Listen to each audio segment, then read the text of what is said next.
Hello everyone, this is Josh and Jeannie, really? From East West Healing. And we are thyroid specialists. We mean that in the sense of we work with people to regulate thyroid health. We're not saying we're doctors or claim to be doctors.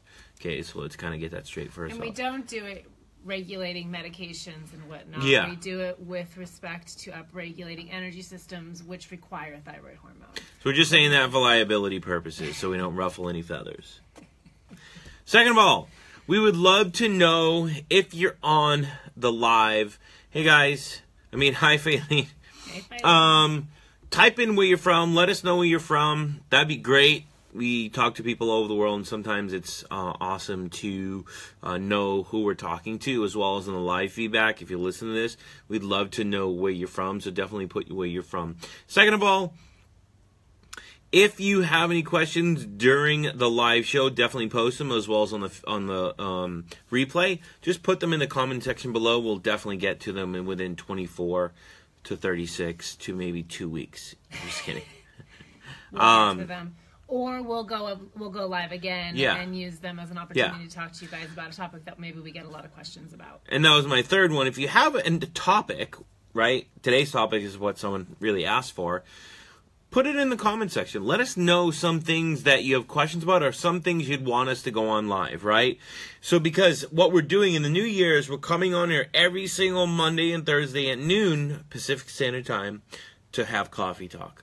Talk about a specific topic, as today, four most pro-thyroid supplements that we would recommend people using, okay? But we're not drinking coffee.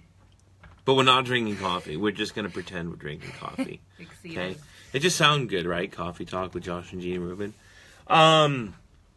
Quick note, I may have to step away for a couple minutes as we get this started, so just a heads up on that. Josh will keep you thoroughly entertained. Yeah. And lastly, before we get started, I will put it in the comment section below once this is done. But as always, don't forget to either click the link in our Facebook profile to learn more, or you can go to our website at eastwesthealing.com and subscribe to our Restoration Thyroid audio series to learn more about how to heal your adrenals and thyroid with food. And it's free, there's no obligation. It's a 7-part audio series. So, Nick Pappas wants to know why no coffee. I just drink 1 cup a day. Let's leave it at that. I have my coffee in the morning. It's wonderful. That's it. I can't drink any more. If I drink any more, I feel it. I sweat, adrenaline. I can't sleep, and my body just doesn't do well with more than that. So that's why I only do 1 coffee. Do I want a cup of coffee right now? I'd love to have a cup of coffee right now. Why no coffee for you? Same reason. I have my coffee in the morning, and then I typically don't have any more throughout the day. Here and there, I'll have a cup. Maybe midday, maybe noon o'clock right now. But typically it's just in the morning time. Okay. So let's get to the topic. And as we mentioned, if you have some questions, put those questions in the comment section. So we want to talk about supplements. And I know a lot of people that know us know that we don't like supplements. East West Healing doesn't like supplements, right?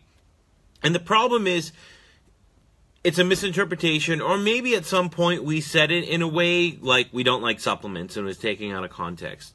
Really what it comes down to is we don't like how supplements are being used. Simple as that.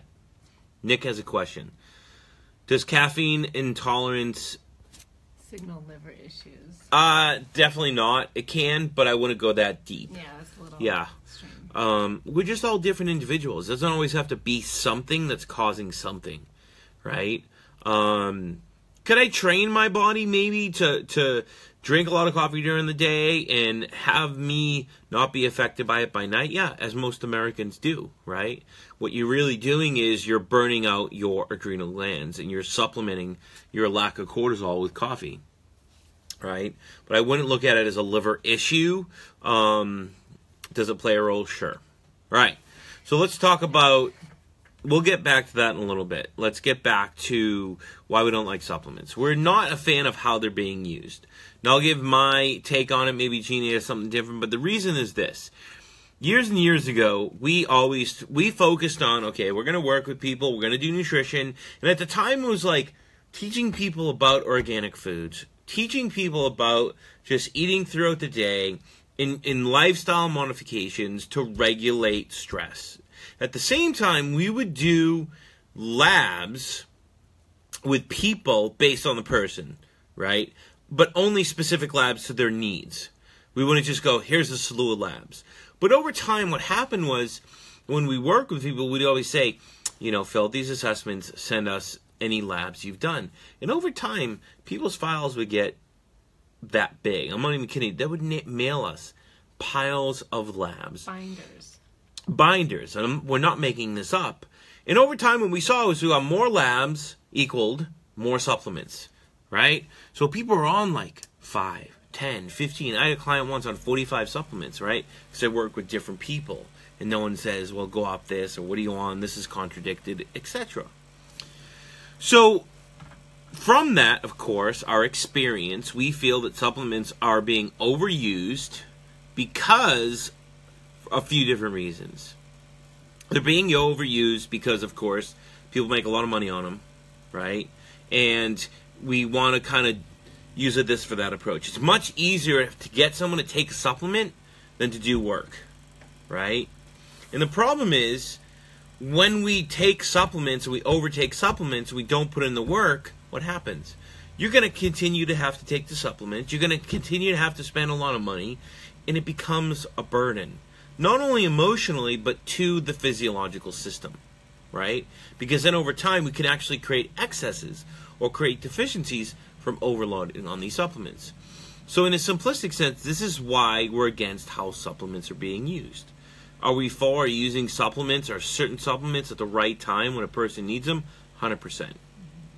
Did you have anything to add to that? Or? No, I think that's the main reason. But I think, again, just kind of going off what Josh says, there is no nutritional foundation being set prior to supplementation. So when we think about that and we think about what's happening in the body when it's in a metabolic deficit, be it hypothyroidism, induced hypothyroidism, low metabolism, however you want to name it, there's a lot of chaos in the system that is disrupting communication pathways, so on and so forth. So if you're just throwing things in there, you're wasting your money. You're throwing your money down the drain. And sometimes once the system is regulated, then we can begin to identify what might be more supportive at the right time and in the right amounts.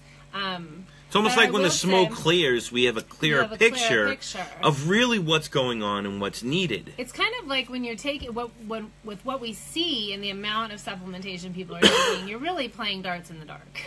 You're just kind of hoping. I always say that. You're hoping that this one catches and this one catches, or maybe this one will catch, or maybe I'll try this one. And again, in the end, you end up either worse off where you were, or and a lot less money in your pocket because you've been throwing them at supplements. But I think that's the biggest reason for me. And I also think that over the years in this conversation, one of the biggest things that stood out is, when Josh and I were having the conversation about even doing this, talking about what supplements would it was an interesting conversation because we don't use them. I mean, I can honestly say in the last, let's just say year, I could go 5 years. Yeah. I can't remember the last supplement I used with someone. We don't recommend it, right? Because 99% of the time, if someone follows our approach, over time, they're going to get results. Not overnight. We come from a deep place of dysfunction from our genetics, from birth, and how we grew up. You're not going to change that overnight. Some people say, well, if you take a supplement, it's going to make you go faster. Well, that doesn't mean it's better, right? That's like people that say, well, if you do DMT, you're going to get to a higher spiritual place faster. Well, you're taking the elevator to the top. That doesn't mean it's beneficial to you. You're missing out everything in between, even from a healing perspective. So we believe that you really can get what you need from supplements, So, and at the same time, most supplements out there are the cheapest supplements that you can buy. They use the cheapest substances, and you're really not getting a good value. And then even the better supplements are more expensive, so you're spending more money. You know, so it's not a good place to be, and that's why we like to speak up about it and really use our approach to help people heal with food. Now, we'll talk about that, and we're going to talk about the 3, which took us probably 3 or 4 or 5 days to think about what are the 3 most important supplements we would recommend someone if they needed it. It took us a long time, and many, many, many cups of coffee. Just kidding. So that's why we don't like it. But let's get into maybe a couple of reasons why, so it makes a little bit more sense, right? Let's use maybe iodine, right? Because this is a common one people say. I have a thyroid issue, I need to take iodine. That's the first thing they say.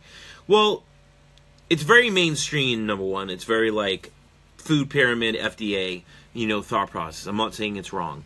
But here's the thing, and if you want to learn more about this, go to our Instagram page at Real Food Gangsters, because we posted a bunch of stuff about iodine last week with cruciferous vegetables, so it'll make a little bit more sense. So here's the thing. Let's say we have a mountain with melting snow that boils down into a stream. If that stream is polluted, right, and you want to clean the stream, but the pollution is coming from here, it's never going to go away. Right, you just keep treating the end of the stream. That essentially, to me, is like taking supplements. It's creating the illusion that there's a problem, but there's really not a problem. You just need to work on the root cause, which will clean up the end of the stream. I don't know if that makes sense. It makes sense to me, but hopefully it gives you some analogy. So with iodine, there's a lot of research, and we put this in the Instagram post, to show that iodine overnutrition can lead to hypothyroidism and Hashimoto's thyroiditis, right? Because according to the FDA, we need about 150 micrograms per day, which we can get from whole foods. So we really don't need to supplement it with it. Now, when we're pregnant, we usually need about double that. Which means that if we eat the right foods that contain it, that we can get exactly the amount that we need, and we don't need to supplement with it. Now, here's the illusion. We do a lab, or we do whatever you do to figure out if you have low iodine. People say I need to take it. The problem is we have to look at what is causing that. And 99% of the time, people are eating foods that cause lack of absorption of iodine or use of iodine by the thyroid. And those foods are leafy green vegetables and cruciferous vegetables, especially goitrogens. They block iodine absorption in the thyroid. So you do a lab, you have an iodine issue, and you take iodine, you're going to cause that influx of over to iodine nutrition when you really don't have an iodine issue. What you really need to do is regulate the foods that you're eating that are creating the illusion that you have an iodine issue, right? So this is one reason why we don't like supplements. Do you have something to say? Well, I also want to say, even, when we think about the different vitamins and minerals that we need in order to convert different resources into thyroid hormone, because there's a lot of vitamins and minerals that you need to be able to produce thyroid hormone in and of itself, right?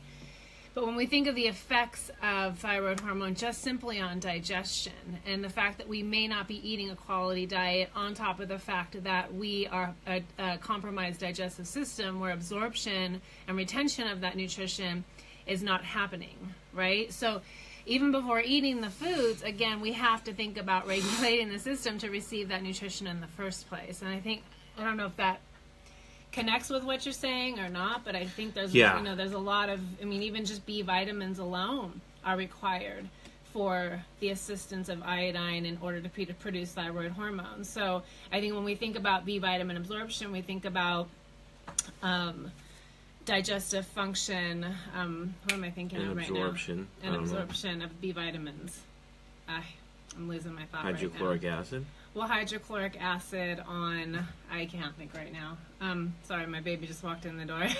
Okay, I'll take over. But yeah, take over. But I think that's a big point is, again, we have to get the body in a state where it's actually able to retain some of our nutrition in the first place. So another example would be most people that come to us are on thyroid medication. She'll be right back. So here's the thing. We talk about this a lot within our posts, whether it's on Facebook or Instagram or even YouTube. The first thing is this, and I'll be honest, I've in probably 17 years have worked with someone that is truly hypothyroid, probably less than 5 times.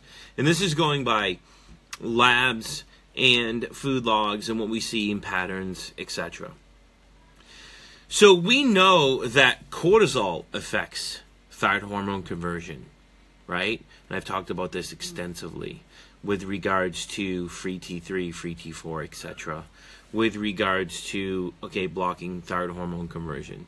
We know that if we don't eat the right foods and regulate our blood sugar, that's going to affect thyroid hormone conversion. We know if we lead a very stressed life, that's going to affect thyroid hormone conversion. We know that excess estrogen, or we should say the recirculation of estrogen within the body, can affect thyroid hormone conversion, right? So, and there's other things. Vitamin A deficiencies. So we know all these things can affect thyroid hormone conversion, and it can affect our labs, right? So then we do a lab, we have a thyroid issue, and we go on these medications. These medications can cause such damage to our system and create a thyroid resistance, meaning our cells won't let any more in when we don't need them. See, the illusion is you have a lifestyle problem, you have a nutritional problem, you have a cortisol problem, a recirculation of estrogen problem. You don't have a thyroid problem. And you take thyroid meds or supplements, you do a ton of damage, right? So our philosophy is, and that's just a couple examples, our philosophy is that if you give yourself, and this is kind of what Jeannie was talking about, if you give yourself a nutritional foundation with digestible metabolic foods, and this takes a little bit of time, and creating a food frequency, you can literally quiet the system down, reduce the chaos, bring down the smoke, so you can get a clearer picture if you need anything or needed anything at all. And 99% of the time, people don't, right? And at the same time, you're going to be absorbing a lot more nutrition right. in the first place. So we believe if a supplement is going to be used, that it is used later in the process once that nutritional foundation is formed. To go back to my examples, if we create that nutritional foundation and we reduce or eliminate these non-digestible foods, cruciferous vegetables, etc., we can upregulate iodine, right, to a normal level. If we begin to eat digestible foods in a food frequency that works for us, we regulate our blood sugar, decrease cortisol, and prevent the recirculating of estrogen, like I talked about. What happens? Thyroid levels normalize, right? And the illusion goes away. So that is kind of our philosophy, and that's why we're not huge fans of supplements. So before we go into these 4 supplements, let's answer a couple questions. Are you going 3 or 4? Many of us come from Iraq. Let's say Iraq. My screen is cracked, believe it or not, with hypothyroidism, myself included. Oh, okay, now I get it, Steve Parker. I'm like, you come from Iraq. It's amazing we have people on there from Iraq. I didn't. You mean you were in the service and you were over there fighting or doing whatever, and you have damage to your thyroid. Makes a lot of sense, of course. I mean, think about not only probably the quality of the food, time zone, but the constant stress your nervous system was under. Even if you're a base camp. I mean, I can't imagine. I'm a very fragile. Yeah, so you're deployed twice. Yes, I get it. It makes sense now. Thank you for your service. So you can't imagine the physiological stress within the nervous system, even if we don't feel it, right? Being away, number one, from your family, being on, hostile, soil, the time change, being up all night, whatever it is, what that does to our nervous system. So now we go from living in maybe a sympathetic environment to being in an environment that feeds the sympathetic nervous system 24/7 and pushes down the parasympathetic. So what are we doing? Overproducing cortisol and adrenaline 24/7. It's almost like we're running a marathon every single day, right? So we easily can create deficiencies, catabolism of the system, low testosterone, depression, anxiety, etc., right? So what happens with that is all those hormones block thyroid hormone conversion. You don't have a thyroid problem, but now your sympathetic state is up all the time. You're living in this kind of fight or flight state, in a sense. And that system is dominant, and that's how you derive your energy. But that's not a good system to derive energy from, because how do we derive energy from a sympathetic state? We break our body down. Yeah, obviously you're exposed to some serious environmental stressors, and everything that Josh was touching on. So it's all the I same. think it's a matter of, again, finding ways that you can regulate your system. Again, food being a number one start point to help build your system back up. It's going to take a little bit of time, depending upon, again, your level of resiliency at this stage of the game. But I think, again, there's still a lot of potential there for healing to happen. So I read this quote yesterday. I just read it to Jeannie, and I honestly can't remember to the exact. But if you go on our Instagram feed, you'll see it. It's like a stress is a stress in a nutshell. We know that, right? Mm-hmm. Doesn't matter if you bump your toe, stub your toe, eat bad food, or you go to Iraq. Everything is a stress. The body reacts the same way, right? Mm-hmm. So it was almost like the stronger the environmental lifestyle factors, the greater the stress that is, the less availability, I think you were saying, there is for exercise. No, it's almost like the more we focus on modifying our lifestyle and our food, right, the more we're going to be able to handle in the outside world, whether it be exercise, emotional stress, financial stress, right? The less we focus on food and nutrition and lifestyle modification, the degree of stress in the system goes up. So the less stress we're going to be able to handle in those other environmental, realms, right? And this is why we focus so much on nutrition. Am I saying it's going to completely regulate who you are? No, but it's going to be a huge part in regulating your autonomic nervous system, quieting down the system, and allowing you to see what direction you need to go from there, right? Our name on Instagram is @RealFoodGangsters. Okay. So here's the burning question. What are the 3 most popular supplements that we recommend? The first is drum roll. Niacinamide. Why do we believe niacinamide is so important? And let me preface this with, we don't believe everyone needs niacinamide. What we're saying is, if we were to use a supplement, what supplement would we use with a person if they needed it? Okay? The first is niacinamide. Why? It has so many anti-inflammatory properties. It's amazing, right? It downregulates interleukin-6, parathyroid hormone, right? These are like inflammatory markers in the system, and most people with hyperthyroidism have high PTH, parathyroid hormone. Interleukin-6 is an inflammatory marker. At the same time, from a simplistic sense, it really lowers the amount of free fatty acids in our body. It allows our cells to not thrive on these free fatty acids and assists our body from eating itself, right? So what we're doing is almost like we begin to eat the right foods and right food frequency to decrease the stress within the system, and we use this supplement. I use this supplement a lot when people have like severe inflammatory issues, whether it be the skin, whether it be they have a low exercise tolerance, whether it be they have like I never pronounce this word, but like a cachexic like symptoms, like they're like can't put on weight, they're losing weight because they had cancer or AIDS or a severe injury or trauma or something like that. And they're not eating a lot of food, so we use this supplement to really down-regulate the body from eating itself and converting all that, fat to glucose. So it's kind of preventatory.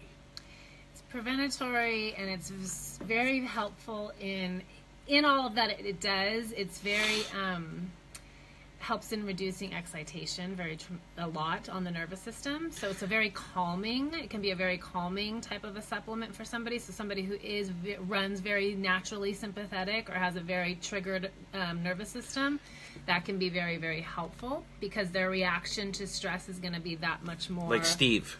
Yeah, exactly. Someone like Steve would be a good candidate for something like that once nutrition's right. I was going to say, we need that. You can't just take it and go, it's not working, I don't feel it. You're not going to feel it, right? None of these supplements you're like, I feel it. Oh my God, right?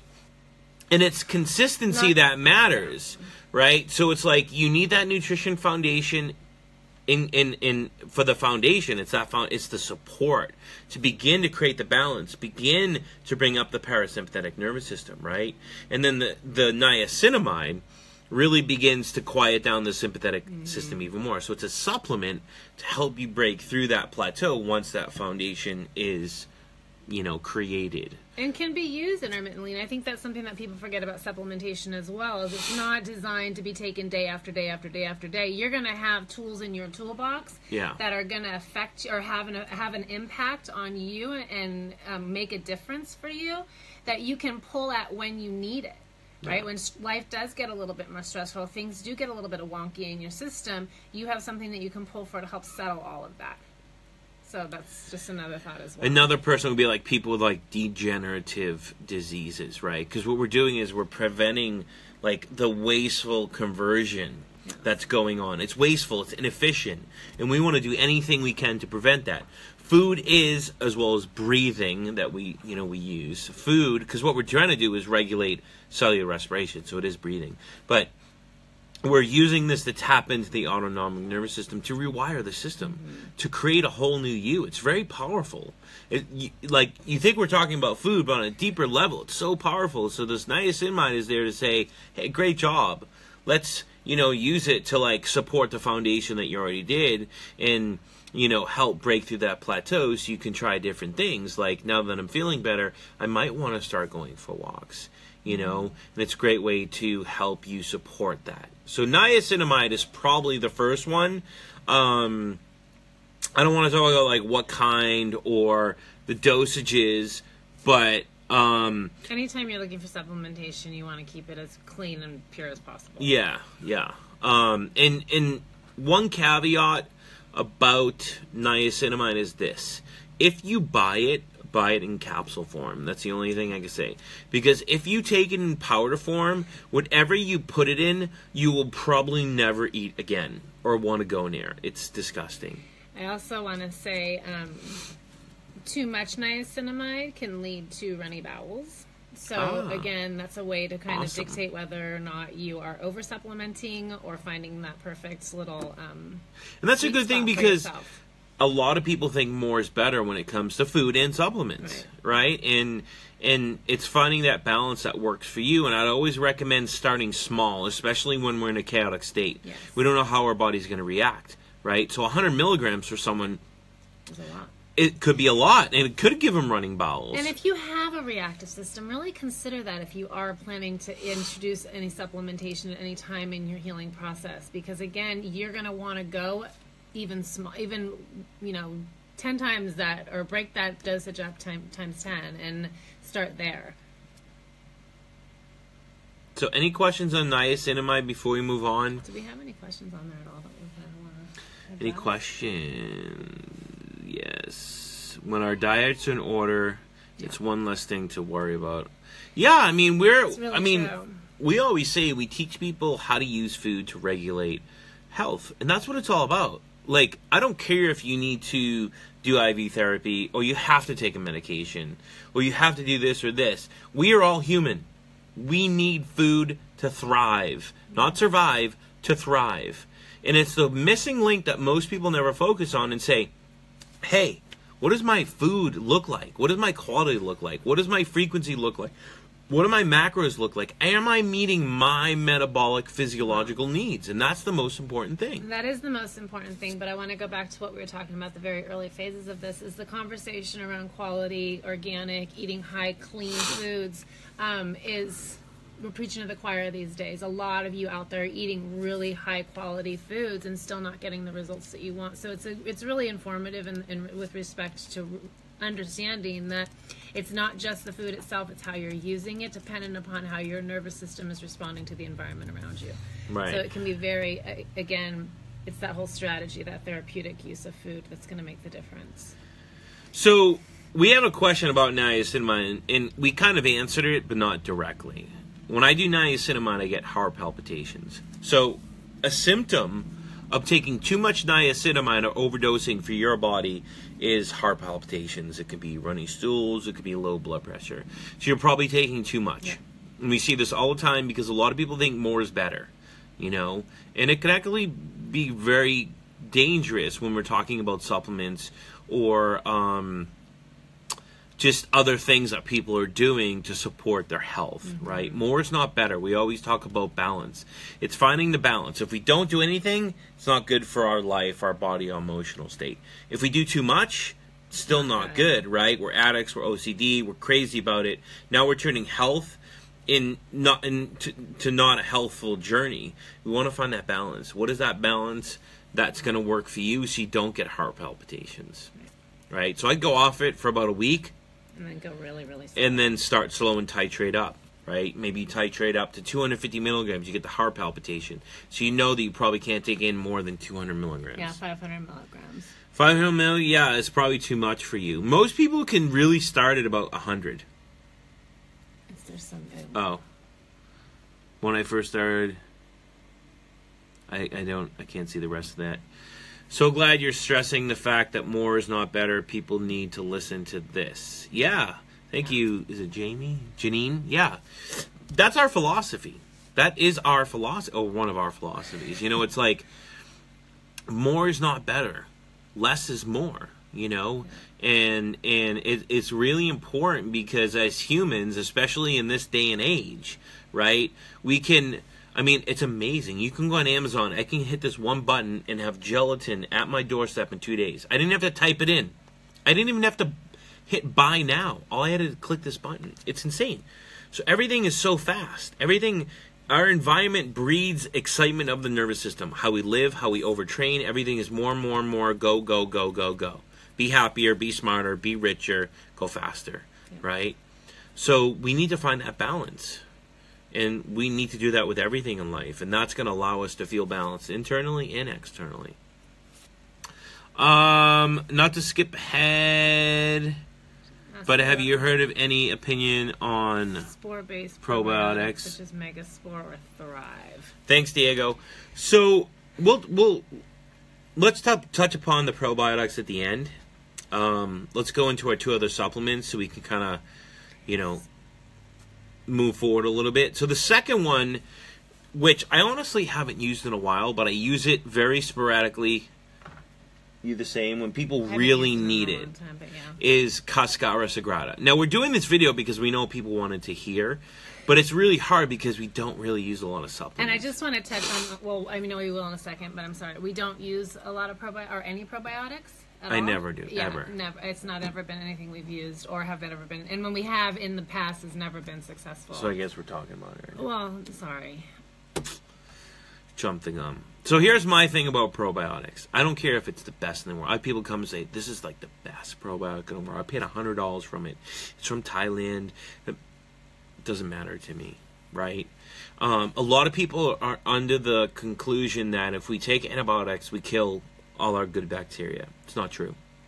First of all, if you take antibiotics once a year, twice a year, it's actually beneficial. It clears the liver out. So it's not detrimental to the system, right? Number two, a lot of people overdose on probiotics. And they're taking the wrong type of probiotics. Most people taking probiotics, what they need is prebiotics, if anything, right? Secondly, or thirdly, or fourthly, I forget where I am, what we're trying to do is we're trying to get our cells, through eating food, to produce CO2, ATP, and water, which is energy, not lactic acid. Lactic acid alters the pH of our body, right? It pushes us into this acidic state, right, that most people think is deathly.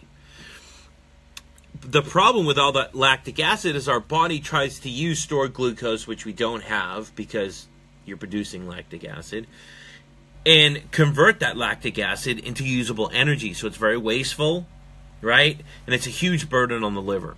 So we try to really downregulate the amount of lactic acid producing foods that people take in, like fermented foods.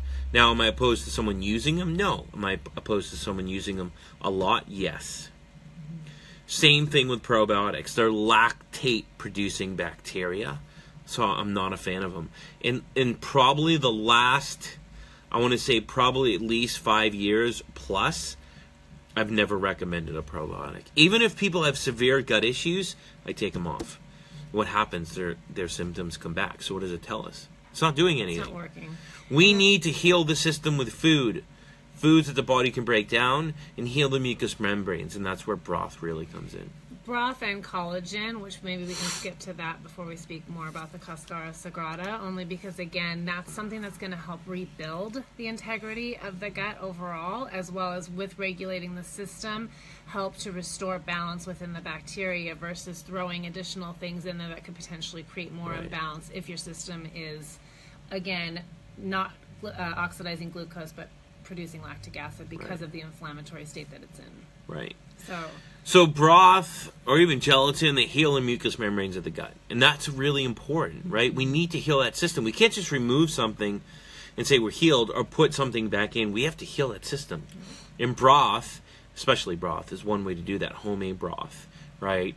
As well as lighter foods like fruits and white fishes and shellfishes, just lighter eggs, things that we can really break down. But broth is beneficial. That would be like our second supplement. We don't use it with everyone, but a lot of people. Why? To simplify it, it's a protein powder. Every protein powder out there is junk. It's a byproduct of the pasteurization process. And gelatin's a protein. Why not use it? It aids in not only giving you protein, but helping to regulate the systems and heal the systems. You know, you eat protein powder, it just gives you protein and a lot of inflammatory chemicals, right? No. Yeah. Oh. Yeah. I mean, it's not a complete protein, so using it alongside, again, other types of proteins is definitely recommended. But I think it takes away some of those more inflammatory proteins where, again, under cycles of inflammation, you're more susceptible to perpetuate that inflammation and breaking these things down, be it from your muscle tissue or the meats that you're consuming. So yes, again, it does have a lot of healing properties to it, particularly glycine, proline, I think, are two of the bigger ones. It's really just reducing systemic inflammation. The consistency of using it over time, and why? It's because of what's in it, but what is not in it, right? And if we compare it to like a muscle meat, like meat, right? It doesn't, broth and gelatin do not contain tryptophan and cysteine, which can be not only inflammatory, but inflammatory to the thyroid and in cellular respiration, so affecting how our cells are producing energy. And that's really important when we're trying to heal. So broth is a great way to support that because we're taking in something that's not inflammatory. And that's the main thing when we talk about broth and gelatin. Let me see, look at our notes if we have anything else. Of course, bone marrow, because it has immunoglobulins which support the immune system. Like Jeannie mentioned, glycine, which is very important for blood sugar regulation, detoxification, facilitation of hydrochloric acid, and more. So it's like this food is beneficial. And then when we think about amino acids and just their whole role, most people are under consuming protein, and a protein deficiency can suppress thyroid function. Right. So it's an opportunity, again, to build up your protein resources, your amino acids, in a way that is also working to downregulate inflammation and upregulate digestive health, which is where you're going to, again, get more of that retention. So I think it's a no-brainer when it comes to working with the body. Collagen versus gelatin, same thing. I say gelatin. It's collagen, yeah. So that would be the second supplement. I use a lot of it. I'm more of a collagen person. I put it in my yogurt. I put it in my smoothie. I use it as like my protein powder to get a little bit more protein in my diet that's non-inflammatory. That's something we use daily. Yeah, and a lot. We go through like a can a week. We put it in our baby's smoothies. For reals, yo. Yeah. All right, so the third supplement that we recommend if we were to use a supplement would be Cascara Sagrada. Say that 10 times fast and you win a free set of steak knives. The one thing I do want to say, if you do use it, it has to be aged, right? Because if it's not aged and it's not the right type, it can actually cause inflammation in the gut, and that's the last thing you want to do. So you have to make sure it's aged, and we always recommend taking it in powder form. It tastes like dirt. Yeah, but that's just really the first thing. So why do we recommend it? Well, because a lot of people constipation Yeah. is a symptom of hypothyroidism. I spoke to somebody today, actually, who is severely, severely constipated. And again, when we think about that in relationship to thyroid health, peristaltic movement, estrogen, the effects of estrogen, recirculating estrogen, all the things that contribute. Cascara sagrada is very anti-estrogenic. It contains emodin, which is its active ingredient, which is super healing to the gut and is anti-inflammatory. So what it does is it stimulates that contraction. It moves that chyme through your digestive tract and helps your body begin to increase peristalsis and movement, right? Yeah, and reduce constipation. So it's and I want to reflect on the constipation, because a lot of people that come to us and they start cutting back on these fibrous foods and they're eating our food and they get constipated. And they think it's a bad thing, right? But what you're seeing from the negative is the positive. You're really learning the state of your metabolism. It's slow. Is that a bad thing? No. But It's information. It's information. It'll increase over time.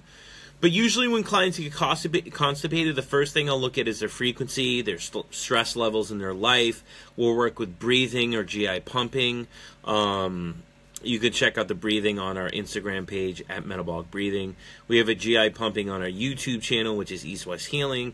We'll increase broth, raw carrot once or twice a day, and salt, which stimulates digestion. So we start there, and then if someone's really constipated, like they're going every 3 days, then we'll throw in the cascara, and once they get regulated, we'll pull it out. But it does have a lot of like antiviral, anti-cancer, anti-estrogenic, heart protective, anti-inflammatory properties, which are a plus when you take it. Yeah, I would say that these are really in extreme cases where we would use something like this. This is not on a I'm having a bowel movement every other day. That can easily be remedied with just your food and, the things like Josh just mentioned, broth, carrots, those types of things. More severe cases of constipation. Yeah. So someone wanted to know the spelling. At the same time, we did a YouTube on this years ago. It's on our YouTube channel, East West Healing. So it's Cascara Sagrada. Cascara. Next word is Sagrada. Okay, so it's a great herb, and of course, in the end result of that is just reducing oxidative stress. That's really the main goal.